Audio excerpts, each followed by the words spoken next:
নমস্কার বন্ধুরা। ঘরে বাইরে প্রবল চাপের মুখে অবশেষে কানাডার প্রধানমন্ত্রী পদ থেকে ইস্তফা দিলেন জাস্টিন ট্রুডো। একই সঙ্গে লিবারেল পার্টি ও কানাডার প্রধানের পদ ছাড়লেন তিনি।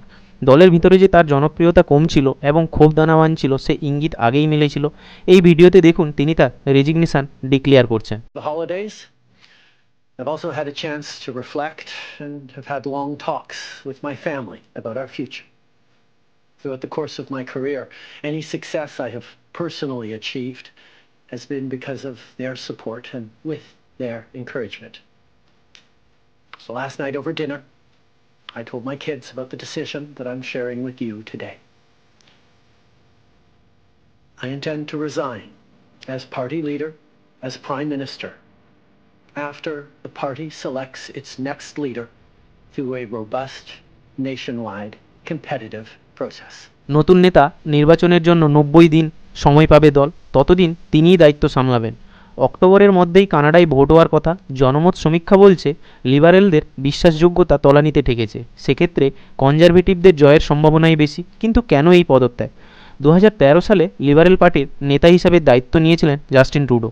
টানা 9 বছর ক্ষমতায় থাকার পর কানাডায় তার জনপ্রিয়তা এখন তলানিতে। বারবার তার সিদ্ধান্ত নতুন বিতর্কের জন্ম দিয়েছে। আন্তর্জাতিক নীতি নিয়ে দেশের অভ্যন্তরে অসন্তোষও তৈরি হয়েছে। কানাডার অর্থনীতি প্রায় তলানিতে ঠেকেছে, বেকারত্বের হার বাড়ছে, আবাসনের দাম আকাশ ছোঁয়া। এই সমস্যা থেকে নজর ঘোরাতে গিয়ে জাস্টিন ট্রুডো ভারতের সঙ্গে সম্পর্ক জটিল করে ফেলেছেন। তার কারণ 2023-এ কানাডার বুকে খুন হয়েছিলেন খালিস্তানি জঙ্গি হরদীপ সিং নির্জর।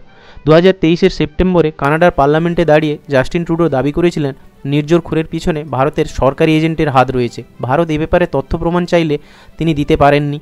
তবে তার এই অভিযোগকে কেন্দ্র করে দুদেশের সম্পর্ক তলানিতে থেকেছে। তারপরই দুদেশের কূটনীতিকদের বহিষ্কার করা হয়েছিল। শুধু এসব কারণ নয়, আরও রয়েছে নিজের দলের মধ্যে অসন্তোষ। এবছরে সিয়ান কেসে কেন ম্যাকডোনাল্ডসের মতন একাধিক হাই প্রোফাইল লিবারেল এমপি প্রকাশ্যে জাস্টিন ট্রুডোর পদত্যাগের দাবি তুলেছেন, তার নেতৃত্বের প্রতি অনাস্থা প্রকাশ করেছেন। ট্রুডোর পদত্যাগ চেয়ে আবেদন জমা করেছেন 20 জন লিবারেল এমপি।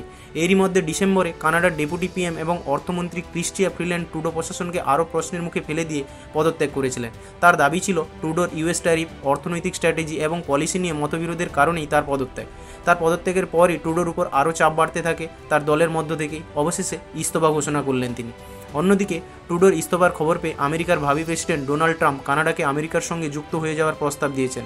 সমাজ মাধ্যমে ট্রাম্প লিখেছেন, বাণিজ্য কর আর থাকবে না, খরচ অনেক কমে যাবে, সর্বোপরি সবসময় যারা জাহাজ নিয়ে চারপাশে ঘুরে বেড়ায় সেই রাশিয়া ও চীনকে ভয় পাওয়ার আর কোনো কারণ থাকবে না।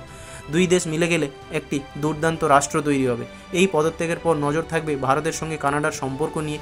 আশা করা যায় সম্পর্কের উন্নতি হবে এই দুই দেশের মধ্যে। এ ব্যাপারে আপনাদের কী মতামত?